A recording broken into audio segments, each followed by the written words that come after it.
जय जय साईं राम। साईं कथा अनंत है, साईं कथा अनंत है, साईं नाम अनमोल,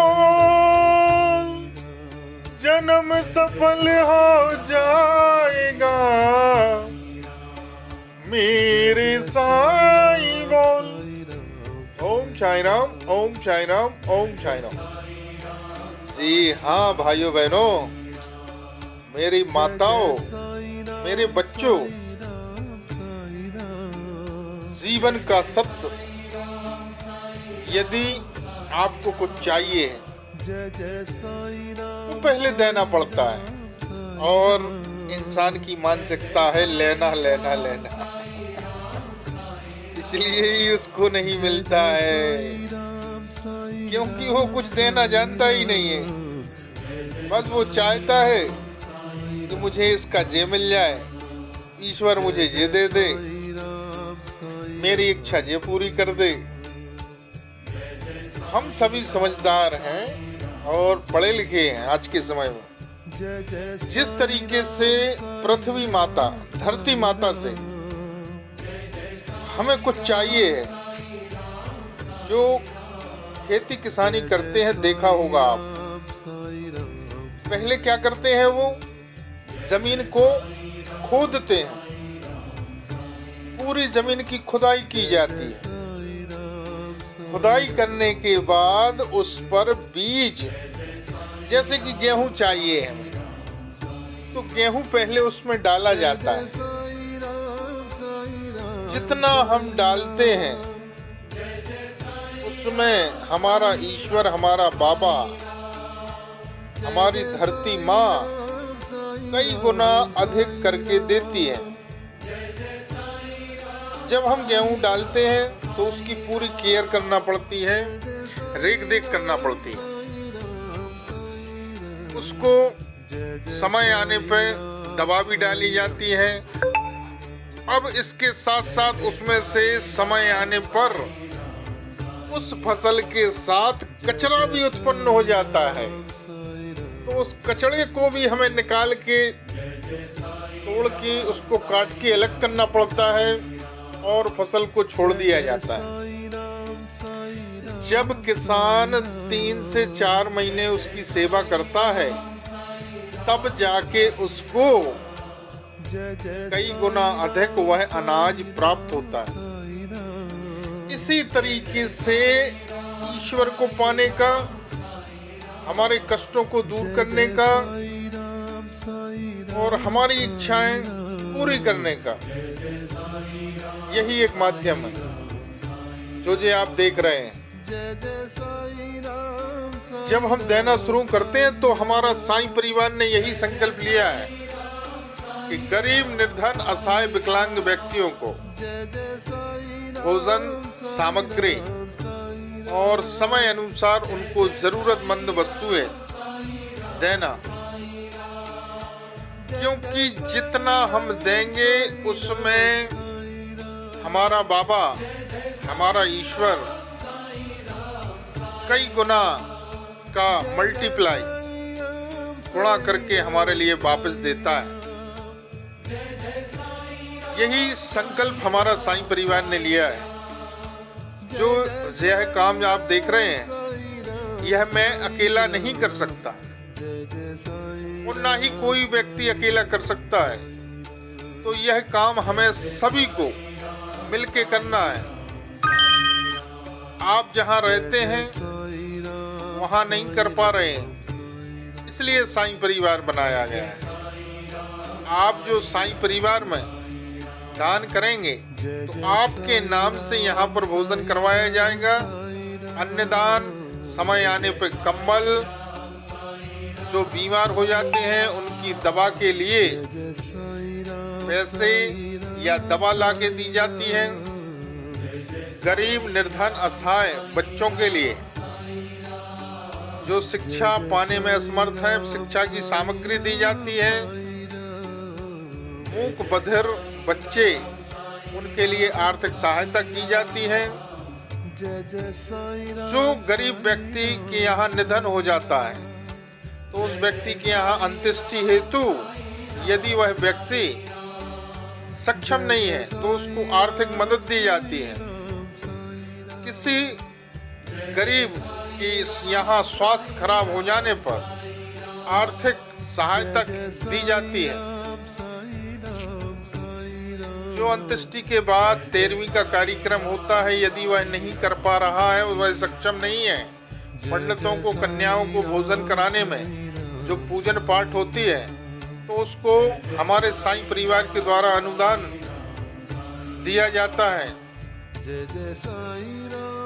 क्योंकि जितना अधिक हम यह कार्य करेंगे और इससे यह कार्य करने से केवल धन नहीं, हमारी कई परेशानियां, कई विपदाएं, कई रोग इससे, इन कार्यों से नष्ट हो जाते हैं। क्योंकि यह जो मंदिरों के पास भिक्षुक बैठे हुए हैं, जो 24 घंटे ईश्वर का जाप कर रहे हैं, और जब इनको दान दिया जाता है तो इनके मुख से जो आशीर्वाद निकलता है, उस आशीर्वाद से असंभव काम भी संभव हो जाते हैं। उनके निकले हुए मुख से शब्दों को ईश्वर भी नहीं ठुकरा सकता, हमारा बाबा भी नहीं ठुकरा सकता। उनके निकले हुए शब्दों को ईश्वर को भी स्वीकार करते हुए हमारी इच्छा पूरी करनी पड़ती है, और बड़े से बड़े हमारे काम बनना शुरू हो जाते हैं। परंतु इंसान के अंदर ऐसी मानसिकता है, मैं आपकी बात नहीं कर रहा हूँ, मैं अधिकांश इंसानों की बात कर रहा हूँ। वह केवल लेना लेना लेना जानते हैं, इसलिए उन्हें कुछ भी नहीं मिलता। अब ये बताइए, एक व्यक्ति का एक साईं दरबार में आया और उसने बताया, गुरुजी मेरे पति की बहुत हालत खराब है, अस्पताल में भर्ती है और उनकी तबीयत ठीक नहीं हो रही है। आज 5 दिन हो चुके हैं और दिन पे दिन बिगड़ती जा रही है। तो जब उसकी प्रार्थना बाबा के सामने रखी गई तो बाबा का सिग्नल आया कि इस बहन के द्वारा गरीब भिक्षुकों के लिए मिठाई, कम से कम 11 भिक्षुकों के लिए मिठाई का वितरण करवा दिया जाए तो उसका पति ठीक हो जाएगा। तो जैसे ही उस बहन को बताया गया कि बहन आप कल मिठाई, स्वीट, मगध के लड्डू या जो भी आपको मिठाई खरीदना हो, कम से कम 11 भिक्षुकों को आप बांट दें। जैसे ही आप बांटेंगे आपका पति ठीक होना शुरू हो जाएगा। तो वह कहने लगी, गुरुजी मैं तो बहुत ही दुखी हूँ और आप कह रहे हैं मिठाई बांट दो। तो ईश्वर की लीलाओं पे हमें अपना दिमाग नहीं चलाना चाहिए। मैंने कहा, बहन अगर आपके पास पैसे नहीं है तो आप हमसे ले जाइए,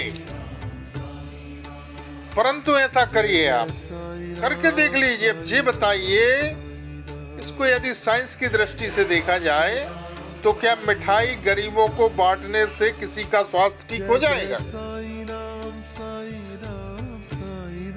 तो ईश्वर की कृपाओं के आगे विज्ञान भी नतमस्तक है, विज्ञान फेल है। तो जैसे ही उस बहन ने दूसरे दिन मिठाई का वितरण किया, कुछ ही घंटों बाद उसके पति का स्वास्थ्य ठीक होना शुरू हो गया और दूसरे दिन उसकी अस्पताल से छुट्टी हो गई।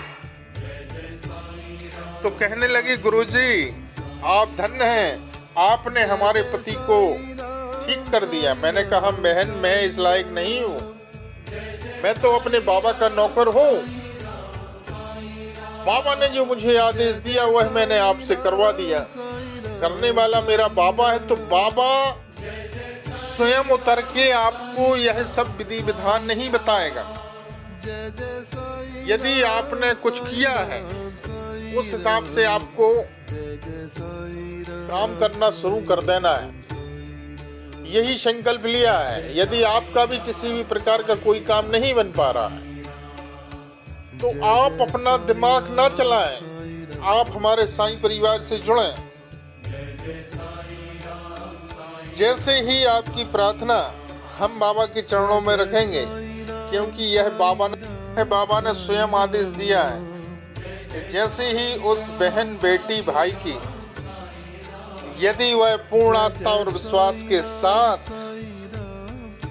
बगैर अपना दिमाग चलाए अपनी प्रार्थना बताएगा और साईं परिवार से जुड़ेगा। पहले साईं परिवार से जुड़ने का और कोई चार्ज नहीं है। जैसे ही उस व्यक्ति की प्रार्थना बाबा के श्री चरणों में रखी जाएगी तो बाबा मुझे जो आदेश देंगे वह हम रास्ता उसको दिखाएंगे। और यदि वह व्यक्ति पूर्ण आस्था और विश्वास के साथ वैसा करता है, क्योंकि बगैर किए हुए किसी को कुछ नहीं मिलता। जैसे कि आपको बच्चे को कलेक्टर बनाना है तो उसको वैसी पढ़ाई लिखाई करवानी पड़ेगी जैसे कि बच्चा किसी को चाहिए, तो उसकी भी एक प्रोसेस है, उस प्रोसेस से गुजरना पड़ेगा। इसी तरीके से जैसे आपकी तबीयत खराब हुई तो आपको डॉक्टर की बताए अनुसार दवा खानी पड़ेगी, तभी आपका स्वास्थ्य ठीक होगा ना। इसी तरीके से ये है। यदि आपको बाबा की कृपा चाहिए, आप बाबा को प्राप्त करना चाहते हैं, और तो जो प्रोसेस बताई जाएगी उस प्रोसेस को आपको अमल करना पड़ेगा। और प्रोसेस रहती है मुख्य मंत्र जप। उसका भी एक तरीका है जो कि साईं दरबार के द्वारा आपको बताया जाएगा कि कैसे आपको मंत्र जप करना है। उसी तरीके से यदि आप करते हैं, उसी तरीके से आप यदि करते हैं तो 101% आपको सफलता प्राप्त होगी। और जिसके पास एक बार बाबा पहुंच गया, जिसने बाबा को पा लिया, तो उसको हर चीज पाना आसान हो जाता है। क्योंकि एक तो बाबा व्यक्ति को अपना नहीं बनाता है, और जिसको अपना बना लिया उसको फिर कभी छोड़ता नहीं है। और इस तरह से बाबा की जब कृपा होना शुरू होती है तो उसके जीवन में कृपाओं की लाइन लग जाती है। उसके जीवन में आने वाले कष्ट को बाबा सहन करने की और कम करने की आशीर्वाद देते हुए कृपा करते हैं। और यह काम करना हमारा संकल्प है। इन्हीं कामों के द्वारा आपके ऊपर कृपा होती है और आपकी समझ में नहीं आ रहा है कि क्या किया जाए, तो आप हमारे साईं परिवार से जुड़ें, जिसका उद्देश्य है 1.25 लाख व्यक्तियों तक बाबा को पहुंचाना। आज 20 से 25 हजार व्यक्ति हमारे साईं परिवार से जुड़ चुके हैं। और जो साईं परिवार से जुड़ जाएगा उसी के लिए यह रास्ता दिखाया जाएगा क्या किया जाए। यदि आप एक दिन के लिए ही संपर्क करना चाहते हैं तो कृपया फोन ना लगाएं। और यदि आप पूरा जीवन हमारे बाबा की कृपा चाहते हैं, साईं परिवार से जुड़ना चाहते हैं, तो ही आप संपर्क करें, वरना आप क्षमा करें, साईं परिवार में फोन ना लगाएं। और यदि आप हमारे बाबा को, हनुमान जी महाराज की कृपा चाहते हैं, अच्छा काम करना चाहते हैं, तो ही हमारे साईं परिवार में जुड़ें। क्योंकि जो आप जो देख रहे हैं ना, ये माताएं जो आशीर्वाद दे रही हैं, ये आशीर्वाद कभी भी विफल नहीं होता। ब्रह्मास्त्र विफल हो जाएगा। ब्रह्मास्त्र का मतलब जानते हो? परंतु इनके मुंह से निकले हुए शब्द विफल नहीं होंगे, क्योंकि इनकी जबान पर स्वयं ईश्वर बैठ के जो आशीर्वाद देता है वह तो अदृश्य है, यह साक्षात दे रहे हैं। तो ईश्वर वैसे नहीं आएगा, वो इन्हीं के पास आकर इन्हीं के जबान पर देखो कितनी प्रेम भरी नजरों से आशीर्वाद दे रहे हैं, और यह आशीर्वाद विफल नहीं होते। और इसके साथ इंसान यही है अच्छा कर्म, क्योंकि भाई हम कुछ भी साथ में नहीं ले जा पाएंगे। एक हमारे यहाँ पर एक साहू जी हैं जिन्होंने 5 मंजिल का मार्केट बनवाते हुए शॉपिंग मॉल बनवाया। पूरी रात दिन मेहनत की, परंतु कुछ भी साथ में नहीं गया। वह कोरोना की सेकंड लहर में शरीर छोड़ दिया, मार्केट उनका यहीं रखा रह गया। तो आप भी हमारे साईं परिवार से जुड़े, आपके ऊपर 101% कृपा होगी। रास्ता हम दिखाएंगे, चलना आपको। यदि आपको हमारा वीडियो पसंद आए तो लाइक शेयर सब्सक्राइब करना ना भूलें। ओम साई राम, ओम साई राम, ओम साई राम। जय जय साई राम, साई राम, साई राम।